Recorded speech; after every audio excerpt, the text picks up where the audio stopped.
liels prieks mums visiem, ļoti liels prieks jūs redzēt šeit, mūsu draugus, mūsu paziņas, mūsu kolēģus. Un tā teikt, iesildīties drusku tam lielajam notikumam 20. maijā Kongresa namā. 20. datumā būs tie 2 koncerti. Interesanti ir tas, ka speciāli no Anglijas lido bijušais ģitārists Žeņa. Un tas ar mums kopā uzspēlēs. Savu vārdu ir teicis, vārdu ir teicis Zigmants Liepiņš. Tā kā tas būs ļoti interesanti.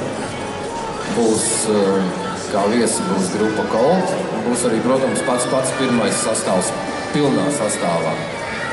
Nu, vēl būs pirotehnika. To mēs tagad zinām. It kā notiek pārunas par to, ka varētu būt arī Aleks.